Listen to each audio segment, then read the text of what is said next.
tema de hoje vai ser renove o seu amor por Cristo. O texto que eu quero compartilhar com vocês está lá em Apocalipse 2, do versículo 1 ao versículo 7.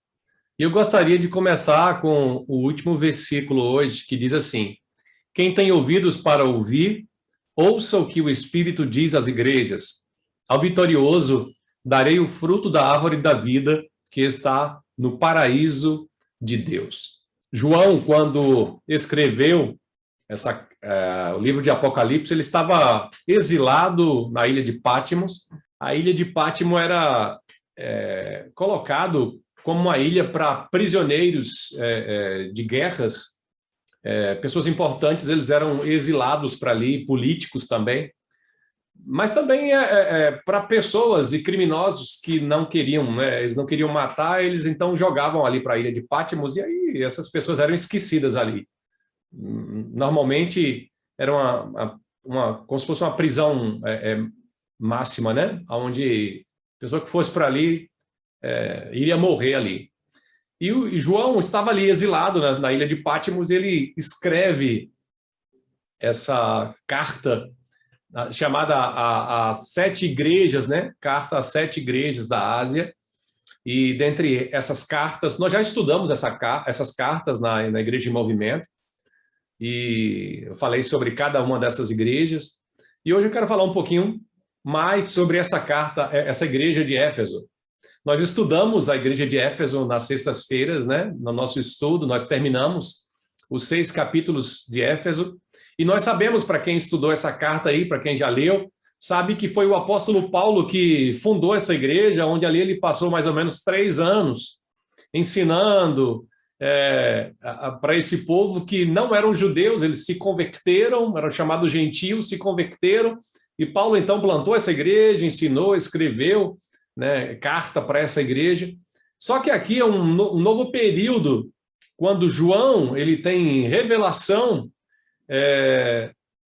de Deus para essa igreja, e ele traz algumas coisas interessantes, né, para essa igreja. Mas a primeira coisa que eu gostaria de chamar a atenção aqui é o que o versículo 7 nos mostra, né? Quem tem ouvidos para ouvir, ouça o que o Espírito diz às igrejas. Então, que mensagem é essa? O que Deus quer falar?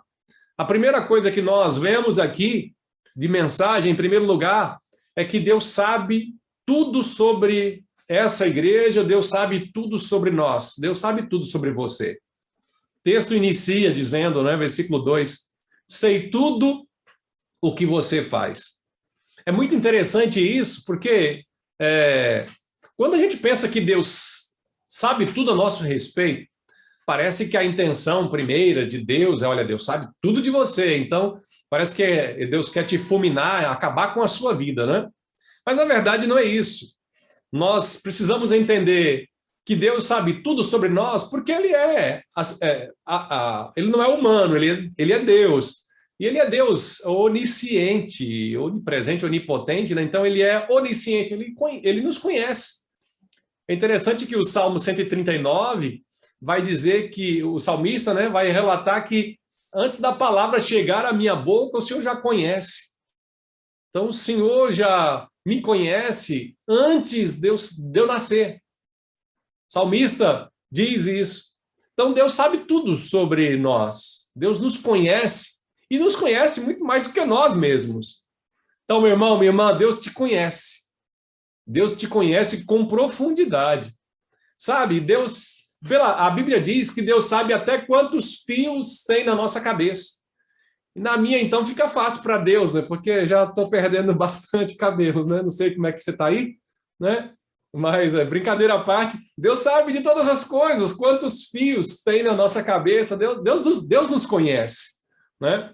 Então, às vezes a gente vê pessoas querendo se conhecer, confusas, né? Sem saber muitas coisas, querem saber quem elas são. E nós temos hoje aí uma crise de identidade, onde as pessoas querem se descobrir, né, quem elas são. E aí, então, hoje nós temos os livros de autoajuda, e muitas pessoas têm ido atrás, né, desses livros de autoajuda para tentar descobrir quem elas são. Então, Essas pessoas confusas, sem saber, querem descobrir. Mas será se, olhando para dentro de nós, como esses livros de autoajuda diz, né? Olhe para dentro de si que você vai se descobrir.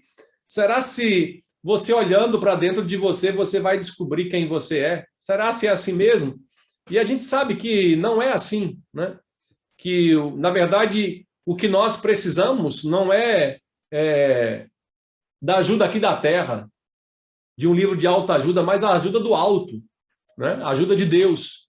Então, para nos conhecermos, nós temos que conhecer Deus, saber, né, sobre Deus, porque Deus é quem nos conhece. Então, quer se conhecer, né? Busque a Deus, porque Deus é quem vai te revelar. Deus vai revelar quem você é, porque Ele nos conhece. Ele sabe tudo, né, ao nosso respeito e nos conhece. Vi seu trabalho árduo e sua perseverança.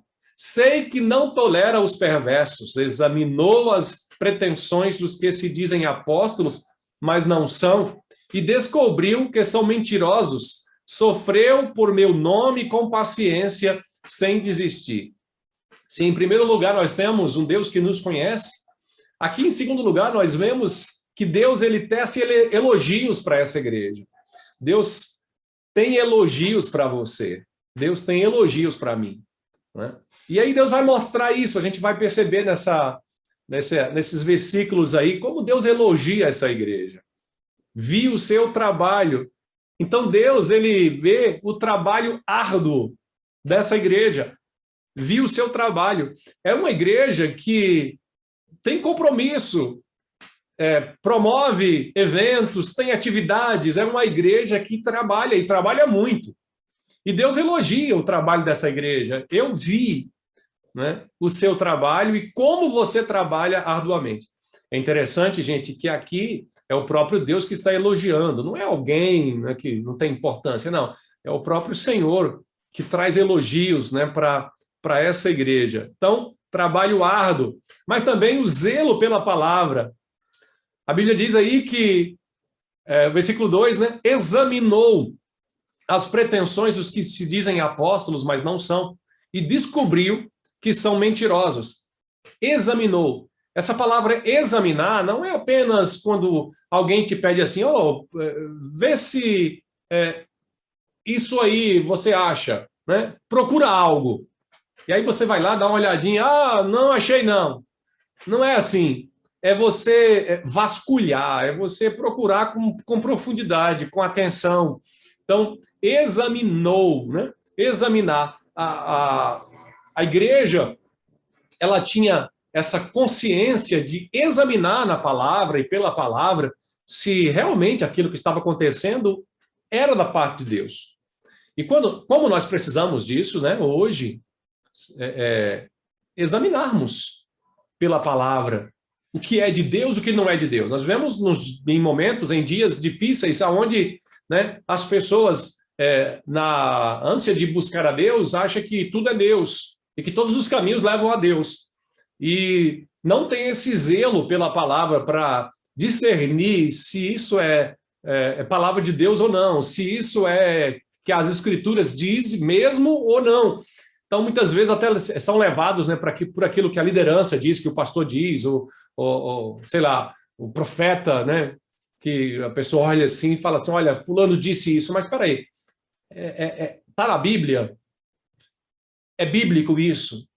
É verdade de Deus isso? Não é porque alguém que se acha importante ou que se intitula importante diz que eu devo aceitar, de maneira nenhuma. Nós precisamos ver pela palavra, examinar pela palavra se aquilo realmente é de Deus ou não. Nós temos hoje a Bíblia, irmãos e irmãs, nós temos a Bíblia. E a Bíblia, ela traz tudo aquilo que nós necessitamos, que precisamos. Então, nós precisamos examinar. E Jesus elogia essa igreja pelo trabalho árduo, mas também pelo zelo, né, pela palavra. Também, pelo zelo da palavra, o versículo 6 vai dizer, mas há isto ao seu favor, você odeia as obras dos nicolaítas, como eu também odeio. Mas quem são esses nicolaítas, né?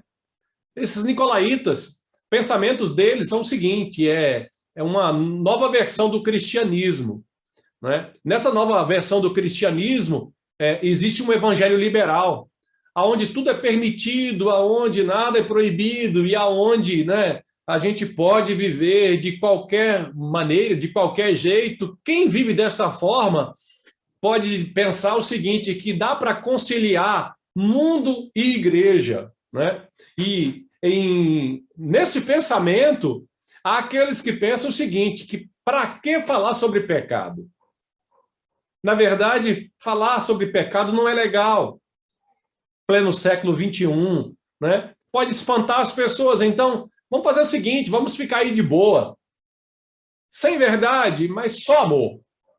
Então, dá para conciliar mundo e igreja sem nenhum problema. Mas também o estímulo à imoralidade. Não tem problema pecar. Deus nos ama e Ele vai continuar nos amando. Então, quem eram os nicolaítas? Numa nova versão do cristianismo, um cristianismo com evangelho liberal, onde tudo pode, dá para conciliar mundo e igreja, e você pode pecar à vontade, que não tem problema nenhum, porque também o foco é na experiência, o que importa é você sentir. Se você se sente bem, está tudo ok, está tudo legal, né? Você pode aí continuar. E as pessoas hoje, muitas vezes, querem sentir alguma coisa, né? Até mesmo nos cultos querem sentir um arrepio, porque, na verdade, o que elas buscam são experiências, né? E tem pessoas que buscam essas experiências e elas vão aonde tiver, seja algum encontro, algum congresso, alguma coisa que tenha, porque ela, na verdade, quer sentir alguma coisa. Gente, eu não sou contra os sentimentos e as emoções, até porque os sentimentos e as emoções, elas fazem parte da nossa vida e a gente precisa sentir, é tão bom, não tem problema nenhum. Quando a gente ouve uma palavra de Deus, ouve um louvor e a gente se quebranta, chora, se ajoelha e busca a presença de Deus, não tem problema nenhum. O problema é quando a gente faz disso sem a razão, a busca só pela experiência, pelo sentir, né, um arrepio, chorar, e aí você não liga mais para a razão. E como diz o pastor Hernandes Dias Lopes, nós precisamos ter luz na mente e fogo no coração. Então, precisamos sim sentir as emoções, ter experiências, mas isso tudo baseado, né, com a razão e com zelo pela palavra, para que nada fuja da palavra de Deus. Deus tem elogios para essa igreja na perseverança. Versículo 3, sofreu por meu nome com paciência, sem desistir. Interessante aí, né? Eles não abriram mão da fé. Essa igreja de Éfeso não abriram mão da verdade, não abriram mão da palavra. Uau!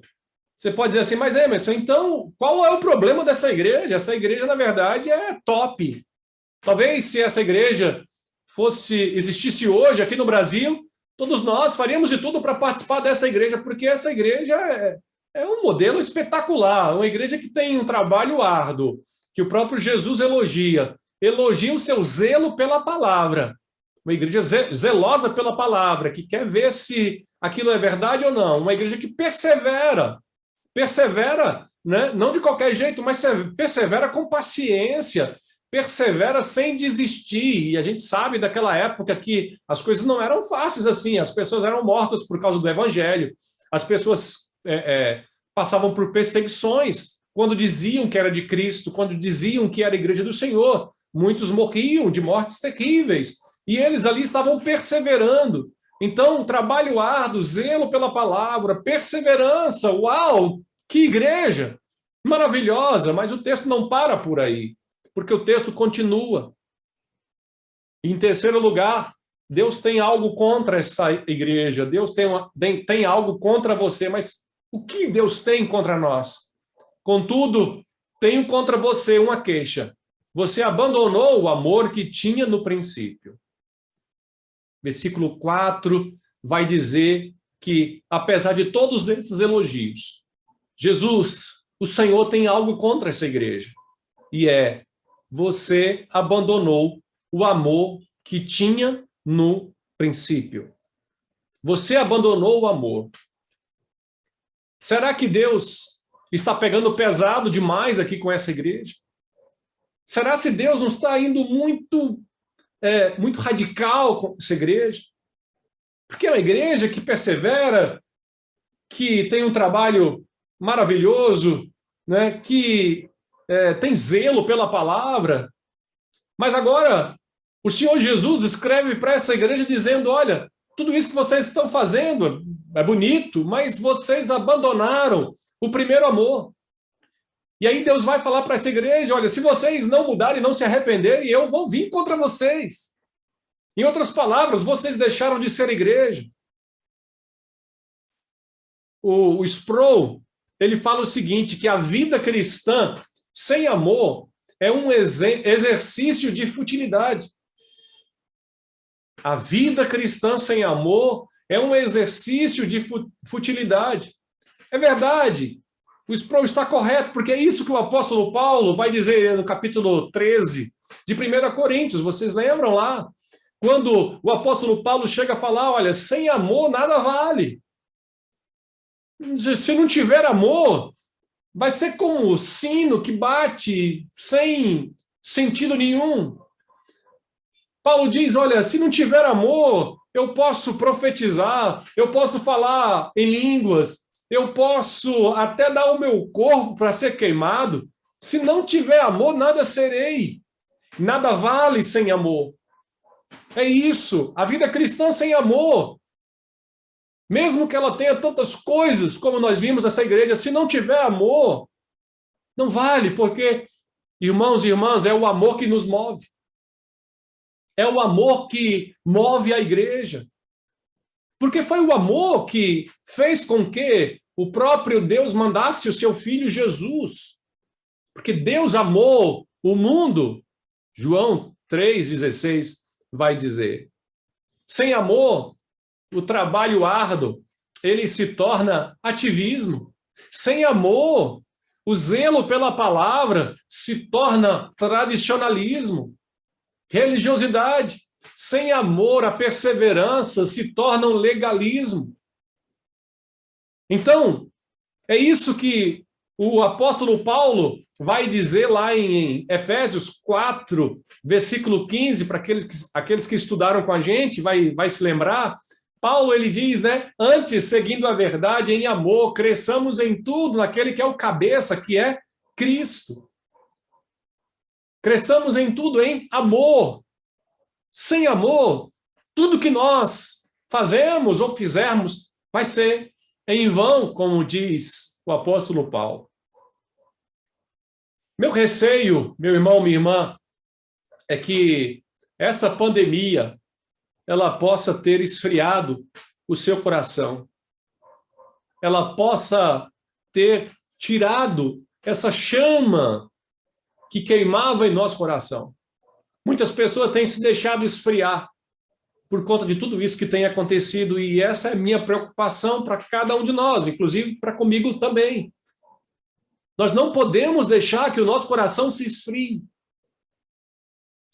Mas, se porventura o seu coração tenha se esfriado, meu querido, minha querida, em quarto lugar, há um caminho de volta. Versículo 5 diz, lembre-se de onde caiu, arrependa-se e volte a praticar as obras que no início praticava. Lembra de onde caiu. Se você caiu, se você se esfriou, tem um segredo de volta. E esse segredo de volta, ele começa aí com alguns verbos. Ele começa com lembrar. Lembre-se. Por que lembrar? A Bíblia fala que eu quero trazer à memória aquilo que pode me dar esperança. Lembrar de quê, então? A gente pode se lembrar daquilo que Deus fez. O que é que Deus fez? Deus mandou o seu único filho porque ele nos amou. Lembrar daquilo que Jesus Cristo fez. Sendo Deus, não considerou ser igual a Deus, mas se esvaziou, se tornando homem. E como homem, ele foi para a cruz, e na cruz ele sofreu e morreu em nosso lugar. Lembrar de quê? Lembrar de que Jesus, ao terceiro dia, ele ressuscitou. E ele ressuscitou para quê? para nos dar vida eterna, para que nós também fôssemos ressuscitados com Cristo Jesus. Então nós precisamos nos lembrar assim, lembre-se, mas lembre-se de quê? Lembre-se de onde caiu. Lembre-se de onde você perdeu esse primeiro amor. É para trazer à memória agora, a gente fazer uma reflexão. Aonde foi que eu perdi o meu primeiro amor? Aonde foi que eu perdi aquela paixão por Jesus, aquela paixão por Deus, aquela paixão pela palavra, aquela paixão pela evangelização, aquela paixão pelas pessoas? Aonde foi que eu perdi? Quando foi que eu me tornei um religioso? Quando foi que eu me tornei, sabe, uma pessoa que vai para a igreja, que assiste os cultos, que até lê a Bíblia, mas isso tudo não passa de uma religiosidade, de um legalismo, pois eu perdi aquele primeiro amor que queimava em meu coração. Nós precisamos pensar e lembrar onde foi que eu caí? Quando foi que eu caí? Então, nesse caminho de volta, nessa conversão, lembra da semana passada que eu falei sobre a conversão, que o pecado nos leva por um caminho, mas Jesus nos leva por um caminho oposto, e essa conversão, né, ela vai fazer com que a gente volte para o caminho de Cristo.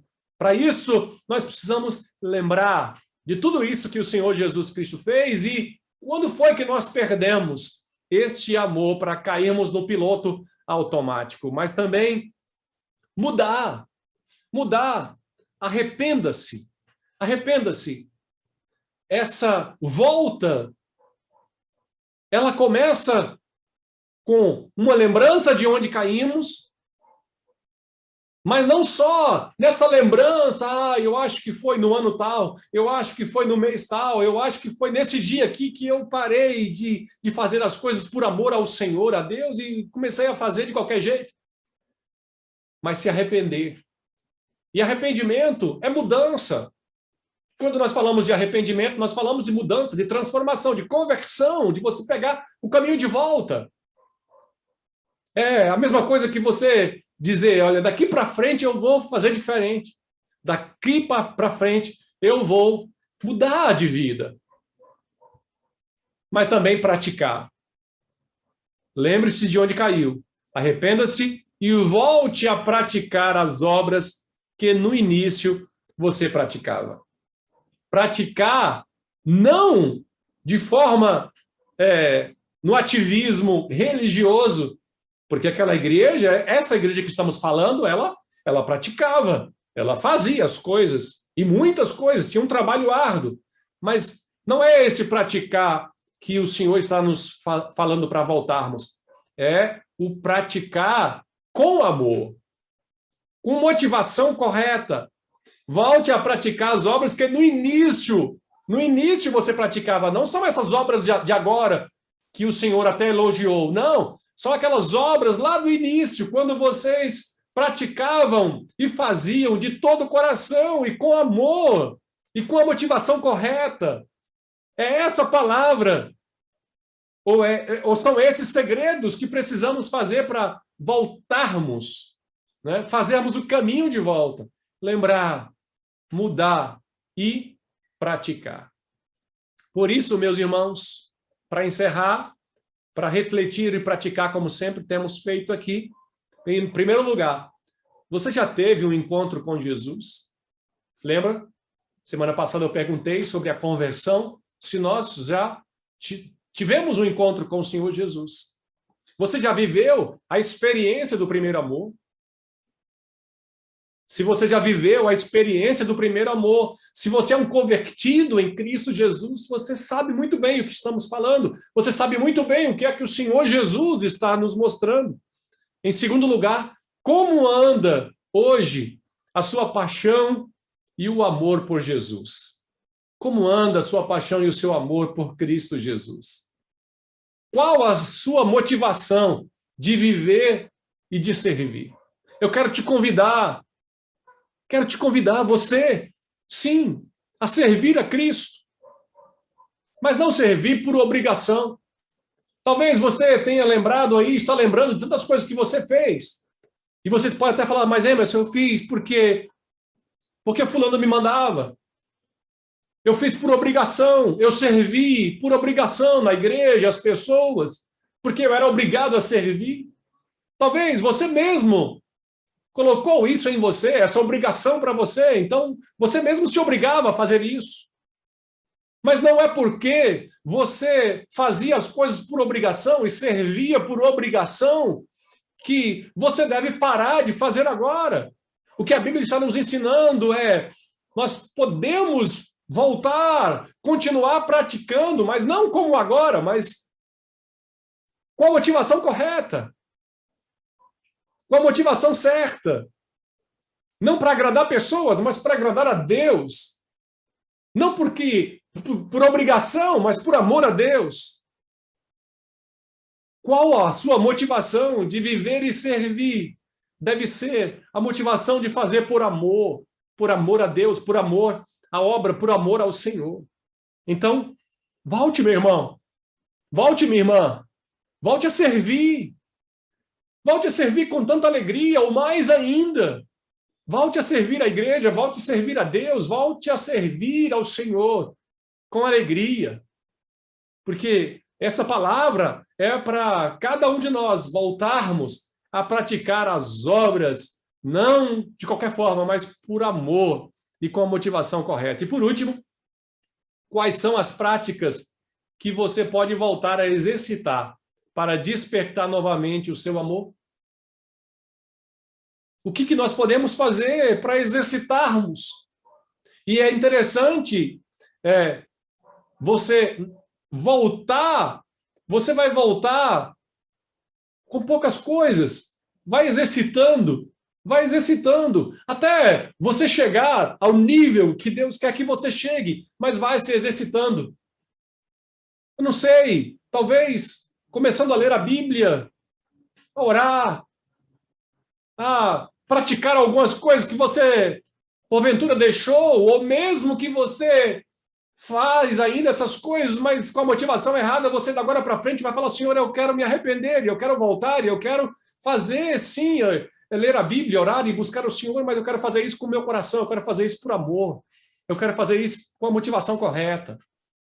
Não deixe, meu irmão, minha irmã, a pandemia esfriar o seu amor por Cristo Jesus. Acho que está na hora de nos arrependermos e de voltarmos o nosso coração para o Senhor. Que Deus nos abençoe